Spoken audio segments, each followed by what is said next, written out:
On your Thursday episode of Locked On Raptors, OG Anunoby is one of the most interesting Raptors going into this season. It was a weird summer full of trade rumors and potential agitation for a bigger role. We'll dig into our expectations for OG this year and whether or not the Raptors should actually be trying to give him a bigger role. And we'll do it all with Imman Adan from Yahoo Sports Canada. We'll get to that in just 1 second here on your Thursday edition of Locked On Raptors. Thank you for being here.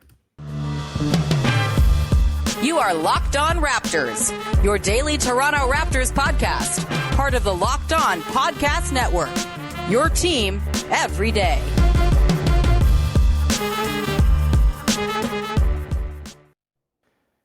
Hey, what's going on? Welcome to episode number 1242 of Locked On Raptors for Thursday, September the 15th. I'm your host, Sean Woodley of RaptorsHQ.com. You can find me on Twitter, as always, at WoodleySean. You can find the show at Locked On Raptors, and you can follow, subscribe to, rate, and review the podcast for free on your favorite podcast apps and on YouTube. Please go hit the big red subscribe button and support the show that way. It's very much appreciated. I'll be forever indebted to you if you go ahead and take that leap. It's just a big red subscribe button. You can't miss it if you go to YouTube. And with that, let's get to today's show. Thank you for making us your first listen of the day. We're talking OG Anunoby on today's show, who was kind of a character for the Raptors throughout the offseason when it came to all their different trade conversations, the Blazers stuff ahead of the draft, all sorts of rumors and scuttlebutt and all that around OG. But as it turns out, he's still on the Raptors. He's still very good. And we're going to dig into what his season could look like for the Raptors this year and the idea of expanding his role, whether they should even explore doing that. And joining me to do that on today's show from Yahoo Sports Canada, from Dishes and Dimes, from literally all over the place, one of the patron saints of Raptors Twitter, it's Imman Adan. How's it going? I'm good. How are you?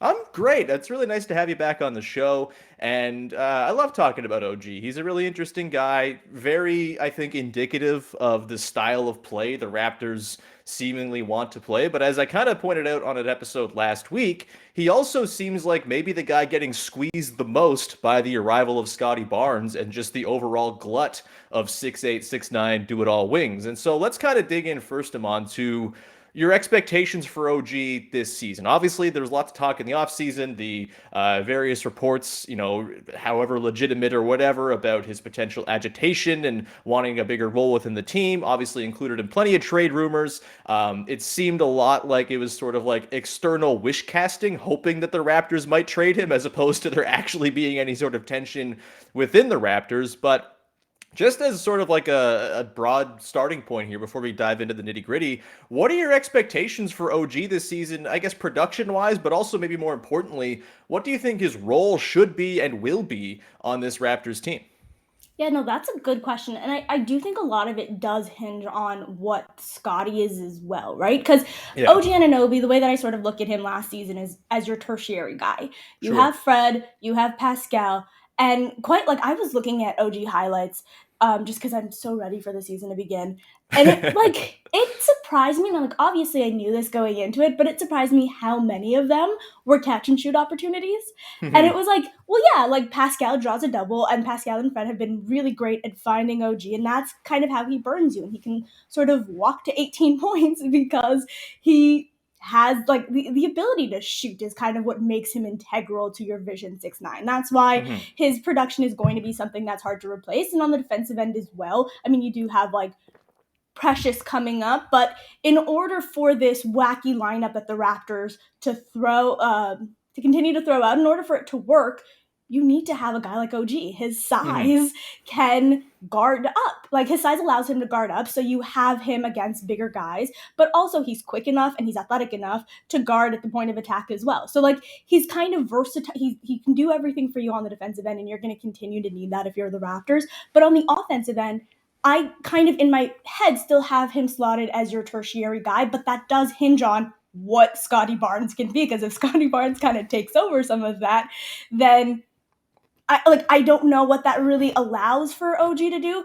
I will say, Because I was thinking, if Nick did want to give him a bigger role, and we're probably jumping a little bit ahead, it would be with the bench. And kind of initiate some offense there. Not saying that he's coming off the bench, but you're not going to play all your bench guys. Like, the Raptors are not going to be doing that. You're going to have your hybrid lineups, and that's going to allow him to kind of be on ball more. But we saw some of that early on in the season. I don't know if I love that for him. I do love that for Scottie. So that's kind of where Scottie sort of squeezes OG out. And just to, this is so many points, but like, just the last thing that I was thinking about is like how the Raptors work is that they have so many guys who can attack. They have so many guys who can score. And because OG is so great on the perimeter, but he's also arguably the Raptors' best post player as well, he can kind of hit you in different ways. And this team is always going to find a mismatch. So whether it's him bullying someone down low or him standing out on the perimeter, that's kind of the attack. It's like a relentless attack of but in my heart, Precious. But for right now, one day, Scottie, for right now, Scottie, Pascal, and OG, it's kind of like letting them bully guys. So I think he's always going to have a role on this team. That is my long-winded, I love OG Anunoby, and I hope he stays here forever rant. Yeah, this is like the thing with OG, is I feel like he has sort of been, like, his reputation is taken a hit because he's not Kawhi Leonard. And that was like the very stupid and unfair like comparison point when he was like his understudy during the championship season. And it was like, oh, he's quiet and tall, he must be Kawhi Leonard. And it's just like, I don't know about that. It was never really a fair comp to me. And it feels like there's this sort of yearly anticipation of, oh, well, the breakout's coming. And it's like, I kind of think he's had multiple breakouts that just because it's not a 25 point a night lead ball handler, like scoring efficiently, kind of your end of clock guy who's going to find mismatches and score for you type of role. Like, even though it's not that, doesn't mean he's not a great player. Like, he's the kind of player that every team wants and needs. There's a reason that he's floating around in trade rumors. It's because every team in the league would be negligent if they weren't trying to get OG Anunoby on their team because of all the things you mentioned that he does on both ends of the floor. And so it is sort of weird trying to set like a level of expectation for the season that doesn't feel like you're undercutting him, because it's like, well, the breakout's going to come. If you're not expecting 20 points a game from him, like, are you an OG hater? It's like, no, I just kind of think he's perfect in the role he's in that tertiary spot. Like, the comparison I've often used with him is he kind of feels to me like what Pascal Siakam was to the championship team, right? Opportunistic scorer, scores based on, the other stars in the team leveraging their gravity and finding easy looks, whether it's on cuts, whether it's catch and shoots, the odd post up here and there. And that feels like a perfect spot for OG to be when he's not been a super high usage guy in his career. He's been a very efficient player. Last season was his career high in usage, not like a crazy usage. It was like 20.3% or something like that, but still, it was his career high, and it was his least efficient season ever. And I think his numbers kind of got tanked by the start of the season when he was trying to do the on ball thing when Siakam was out. And it just feels like, are we trying to make fetch happen here? When it's like, OG, be the on-ball guy, go score 20 a game. Like, maybe that's just not his bag, and he's a perfect third or fourth option for a team that really values two-way versatility, and he's going to be one of the best wing defenders alive. So, like, am I crazy for just, like, hoping that we get what we saw from OG last season, just in more games than he played, as his role and sort of spot within the team this season? No, it's exactly what I think you would want from OG Anunoby. I think I was tweeting the other day. I was like, if OG can give you like 38% from deep and can, like, I think like the numbers I was rattling off and someone was like, that's almost identical to this year. And I'm like, yeah. Like, yeah, I don't sounds want great. OG to like change his game in any way. I am interested in the idea of like, more OG on ball is okay. So here's the thing: how the Raptors work is you're not going to have one guy who has 30% usage, right? Like, that's not how. Like, maybe Pascal can get you close to there. Maybe Scottie can become that sometime down the line. Pascal did when everyone was hurt. Like, that was like the environment where Pascal was doing. That's not really Raptors. You don't have a superstar and like everyone else kind of like there's no Kawhi Leonard on this team. And part of their attack is that so many guys can do so many different things, right? Like, OG has improved his ball handling. He has improved his footwork. Now, if we look at those ISO numbers, we can see that like it's not quite there. I was looking at the numbers of like OG as like a pick and roll ball handler. And like, yeah, the Raptors don't run a ton, but I'm like, oh boy, Yeah. like only as small Toronto samples worse. go, it's very pukerific. Yeah. Terribly small sample. But what we did see in the playoffs is when the team did need to rely on OG Anunoby, which is kind of how this team is built. When you have lots of guys who are around that 20% usage mark, you need to have lots of guys who can attack and who can score, because there are going to be moments where you have to rely on OG Anunoby. And as we saw in the playoffs, he can do that for you. I think his ISO numbers he was like in the 11th percentile in the regular season and the 87th percentile in this tiny sample of the playoffs. But like, he could do it in moments, and like that's kind of what you need. You don't need to rely on him to do it every day. You don't need to rely on him to do it regularly.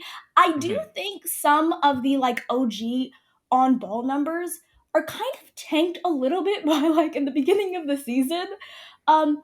Goran Dragic was starting, and the Raptors maybe there was no Pascal. There was no Pascal. The Raptors had maybe 4 NBA players. Like Precious was nothing like he was towards the end of the year, and nothing like he'll be in the beginning of the year when he's the best player in basketball. But like watching that, because I wanted to look at OG's numbers and really sort of dig into like, why was he so bad on ball? Like what was that? And I just looked at the highlights of the first 2 games.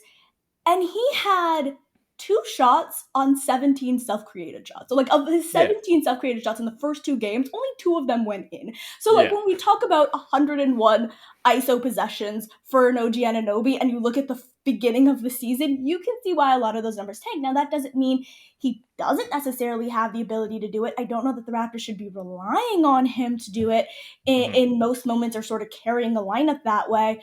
But it would be interesting to sort of see him grow, because it doesn't hurt the team in any way, but I don't know that needs to be his role. Having a guy who can space the floor for you and can kind of bully mismatches down low and can defend all 5 positions sounds like a great player to me. Absolutely. I want to pick up that thread in just a sec here, Imman, and dig into sort of what it might look like if the Raptors are going to do what Nick Nurse kind of suggested in an off-season interview and try to let OG expand his role. We'll get into that in just 1 second here. But first, I want to tell you about our friends over at betonline.net, your #1 source for all of your pro and college football betting needs and sports info this season. Follow the latest football league developments, game matchups, news, and podcasts, including Week 2's games, which are coming up. I think they start tonight. It's Thursday, right? There's football on Thursday. Either way, BetOnline is your continued source for all your sports wagering information. And they got more than just football. They got MLB. Baseball season's like really heating up. September baseball's been awesome, and the Blue Jays are just like destroying right now. So bet on the Blue Jays to win games. It's been a pretty good bet of late. You got MMA, boxing, and golf, everything else, NHL futures, NBA futures. It's all there. Head to the website today or use your mobile device to learn more about the trends and the action. BetOnline is where the game starts.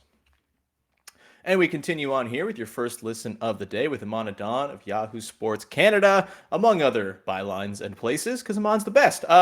So Imman, let's pick up where we were talking about OG and sort of what it might look like if they expand his role this year. You mentioned off the top the idea of him coming off the bench, or sort of not coming off the bench, but mixing in with those bench units, and maybe comes out of the game early, comes back in. I kind of envision like the combination of him and like Scottie Barnes, for example, being a pretty decent, staggering tandem. We know the Fred Pascal duo has always been really good.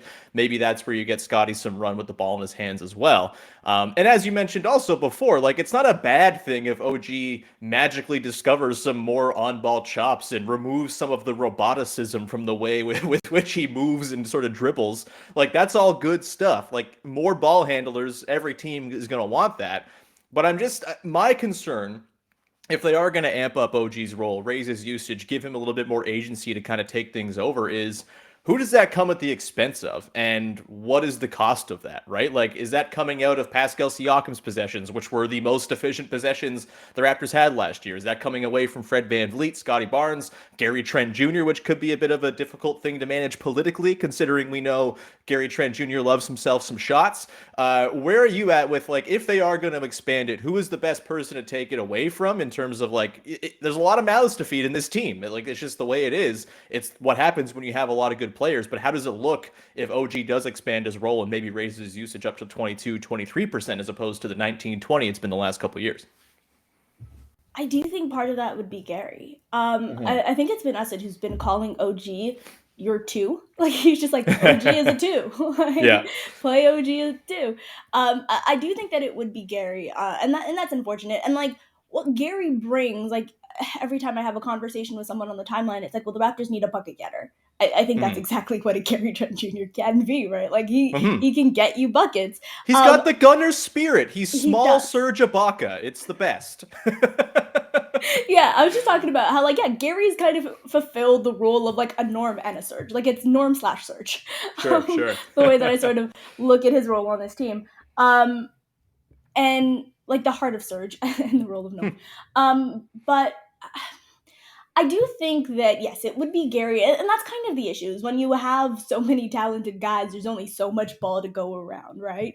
But as you were sort of mentioning, like, Pascal and Fred have, since bench mob, since G League days, like, have phenomenal chemistry, and they work so well with each other. OG and Scottie have phenomenal chemistry. Scottie's talking about OG being his favorite player, the player that he wants to sort of run Scottie with. is doing the damage control that we all desperately needed in the offseason. We love it. And it could be sort of interesting if you look at Scottie and you look at what he's able to do.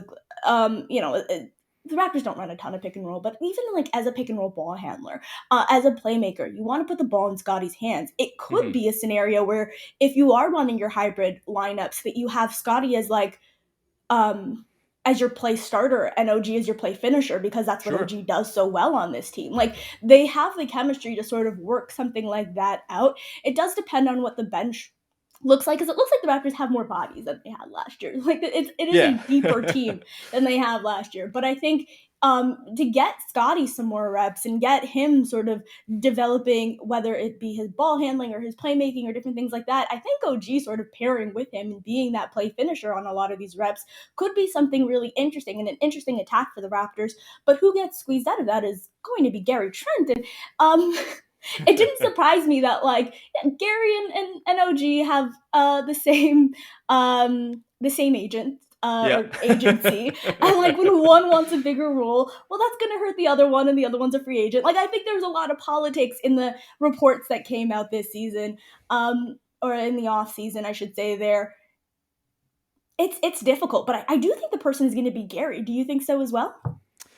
I think it should probably be Gary. Like, he's really fun. I love Gary Trent Jr. He's like new Terrence Ross to me, minus the dunks. Like, I adore a gunner. I love someone with no conscience. It's really fun to watch over the course of a regular season. And he was like so important to the team last year. Like, outside of Pascal, no one drove offensive performance more than Gary Trent Jr. did when he was on the floor for the Raptors. Like, his three-point shooting was extremely vital. I kind of have a hunch it's going to be less of a like gotta have it type of thing with Trent shooting this year, because you have Otto Porter Jr. Hopefully you get a bit of a bounce back from Chris Boucher. Kind of finds the middle ground between 2 years ago and last season.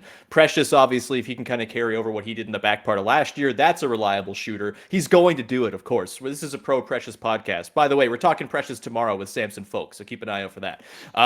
You've got maybe an uptick from Scottie Barnes. You got Pascal, who's always been a very good corner three-point shooter. The numbers, like, he was the best corner three-point shooter on the Raptors last season. That's like a fun little bit of trivia. I think there's going to be a bit of a better shooting infrastructure for this team, and so Trent becomes less of a necessity and more of a beautiful luxury to have, who also is really good at sort of sizing up dudes and scoring late in the clock when he's heavily contested. Like, that's a nice thing to have.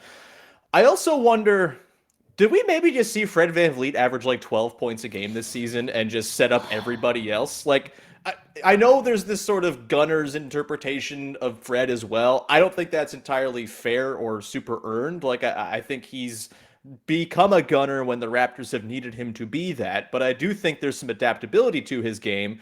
Could we see him average like 12 and 11 this season just because he's setting the table for everyone else? And does that like benefit the whole team if maybe Fred's taking that step back and everyone else gets to eat around him? I think so, yeah. I think that Fred's role is definitely going to be reduced on this team as you kind of have your big wings kind of take over everything. That's what this team is sort of looking to be. And I've always thought that Fred is sort of the best point guard to have on this team alongside them, because for the longest time I'm like, Fred is not a point guard. What are we doing? But when you have these big wings who you want to put the ball in their hands, Fred is an absolutely deadly shooter. His catch and shoot numbers were the best on this team.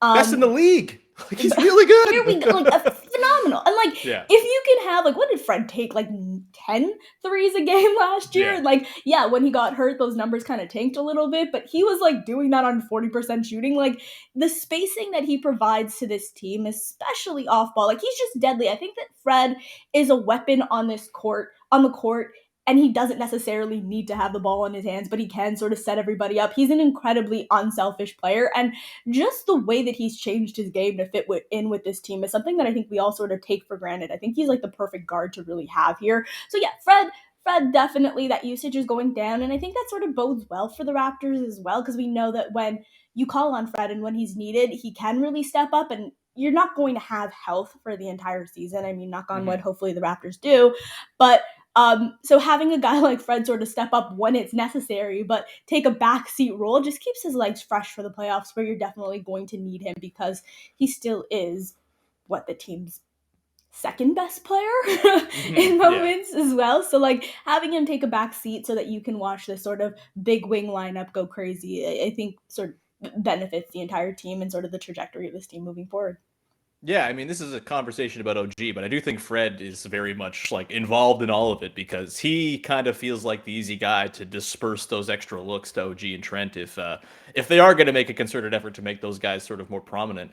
We're going to continue on here, Imman. I want to get into what this season is going to sort of mean for the long-term outlook of OG with the Raptors. You know, not much in terms of contract stress with him just yet, but as of next year, there will be, because there's a player option on the final year of his 4-year deal. We're going to get into that in just 1 second here, but just a reminder, you can go and check out the Locked On NBA Top 50 Players by BetOnline all next week on the Locked On NBA channel. We run through the top 50 players, all the hosts digging in and basically ripping apart the list. Pascal Siakam ranked horribly on this list, and I get very angry about it. So keep an eye out for that next week, and so much more all week long on the Locked On NBA Top 50 Players by BetOnline. All right, Imman. OG Anunoby's future. He is, of course, going to be 25 this season. He is in the second year of that 3+1 deal he signed as his extension with the Raptors. He's making $17.5 million or so this year, 18.7 next year as I look at my notes. And then he's got a player option for 24-25. That's kind of when all the contracts for the Raptors are kind of coming to an end here. And I think we'll probably know, you know, sort of the idea of what this team's going to look like around Scottie Barnes, who of course is the main pillar now, and we'll probably get some answers as to which guys on the team right now are going to be part of that sort of next contention window where, you know, they're probably going to graduate from being this fun, plucky underdog team into being one of the class teams of the Eastern Conference as Scottie Barnes kind of matures. So do you think this season has much bearing on OG's sort of role in all of that? You know, obviously he's a very good player. Every team needs an OG Anunoby.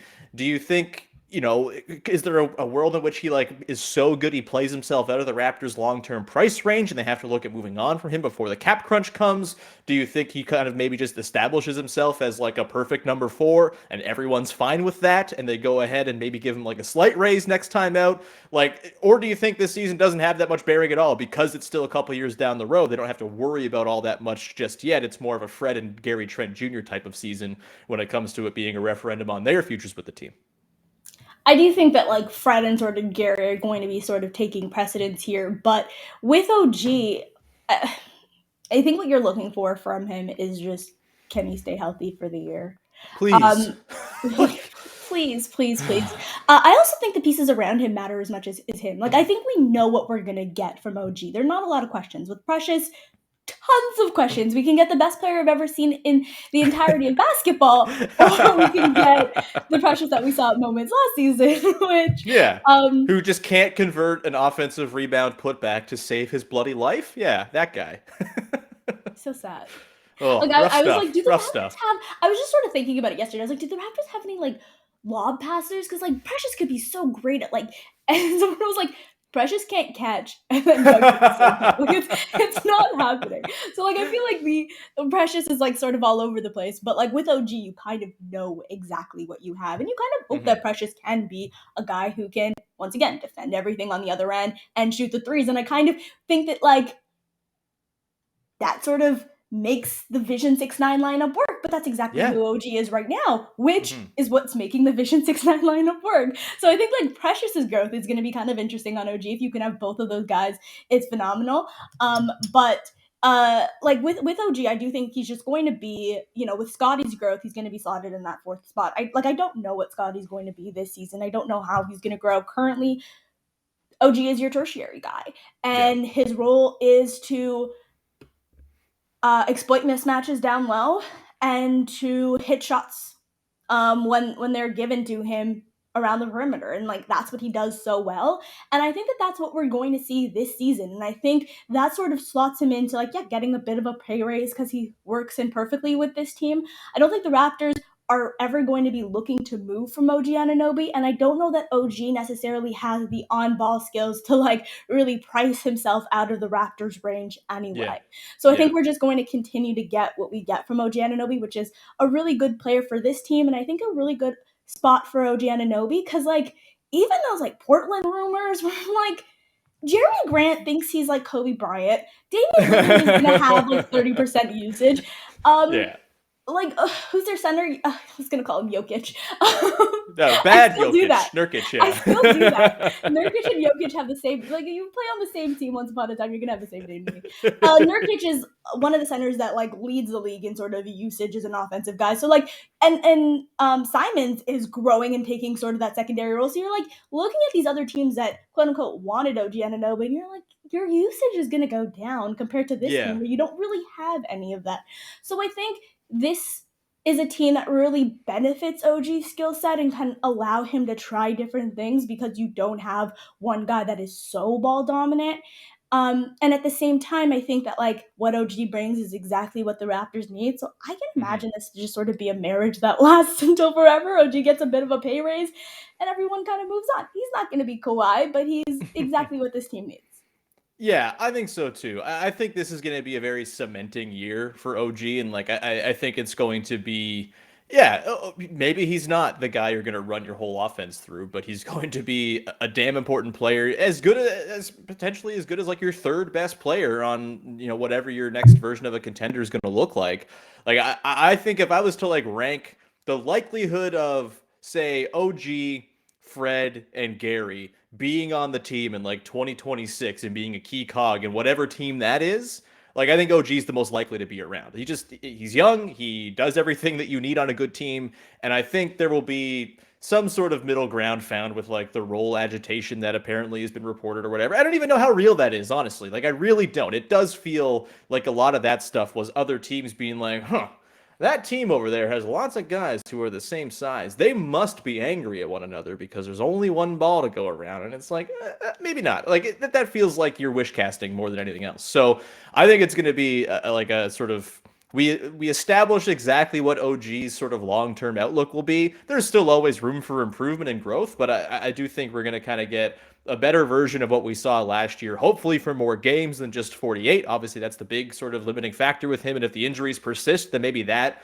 changes the conversation a little bit. But he feels like a really, really valuable long-term piece for this team. Let me ask you to close this out, Imman. I'm going to put you on the spot. It's been a long time coming. Everyone knows he's one of the best defensive wings alive. He was their ace in the hole defensively last year, shutting down Trae Young in crunch times and sort of being he's just the guy is going to demolish and swallow up whatever ball handler's trying to score in a late game situation. He was honestly a big reason why the Raptors were so bloody good in the clutch, not just because he could finish plays, but also because he's a defensive monster and their defense at times can be their best clutch time weapon.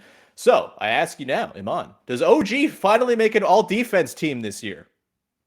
He better. That's the answer. There you go. Yeah. I think it was hard to give it to him last year because the beginning of the year, of course, with the higher usage, his defense definitely did drop. Sure. And I think that if you were going to give it to someone, it would have been Fred VanVleet. But I think, and the Raptors defense was also just abysmal for good chunks of last year as well. Their defense should be really good this year, and I think it's just time. I would put money on it, honestly. I think he gets there. Yeah, it feels like a pretty decent bet. It still blows my mind that no one from the 1920 team made an all-defense team, and I think OG was probably the most deserving. You could maybe say Gasol, we didn't play a ton of games. I think OG was the most deserving guy that year. It feels like it's kind of been building up. Everyone seems to recognize and understand how bloody good he is on defense, and I do think like the role that is ideal for him that we've talked about, the third or fourth guy, like that is conducive to him being an absolute wrecker on the defensive end, which could potentially lead to, that defensive player of the year stuff. Like it's such a weird award. It's very like the voting just doesn't make any sense because like none of these people are watching Raptors games and digging into the defense outside of like a handful. Didn't Kawhi win it in 2019? Yeah, the worst defender in that starting five. It's crazy. Yeah. So like no one knows how to evaluate defense, but like the reputation's been building long enough now, and I think the Raptors will be like a top 10 defense with maybe even better than that this year because of like the continuity that's going to carry over. I could totally see him being sort of the guy, the front facing. He's the best defender on the team, even if I kind of think maybe Pascal's the best defender on the team at times. But that's for another day. Imman, this was a lot of fun. Thank you so much for popping on. Any parting shots? And if not, what can people do to check you out and find all your work? I will be making some dishes and dimes to start off. We'll start off with the beginning of the season, as well as some stuff with Yahoo that I have going on, and basketball news, and just writing. And I'll be making some more video content as well, and be doing more podcasts. I'll probably post them on Twitter, so if you're not annoyed by my Big Brother tweets, follow me there. I have to say, I did have to mute you for a second in the offseason, Imman, because the Big Brother, like I watch it late. I'm also a Big Brother head. I think Monty's going to win. But I'm a Big Brother head, but I always watch it like the next day on PVR. And so I like you and our palace saw it. I was like, feeds. I love you both, but I have to mute you. Yeah, I watch the feeds too. So like I'm like a week ahead of everybody else. Either way, thank you so much, Imman. It was great having you on. Hopefully we can do it again sometime soon. For me, you can find me on Twitter at Woodley Sean. Subscribe, follow, rate, review for free on all your favorite podcast apps. Go make your second listen of the day. Locked On Blue Jays. The Jays rolling, baby. They beat the Rays again last night. People are hitting dingers. Bo Bichette's on fire. Go check out Locked On Blue Jays every day as Ben and Matt over there break down the push towards the postseason. And with that, we'll round things out. We'll talk to you again on Friday with Samson Folk as we dig into the season of Precious Achiuwa, the best player in the world. That'll be tomorrow. Thank you so much for tuning in. Bye-bye.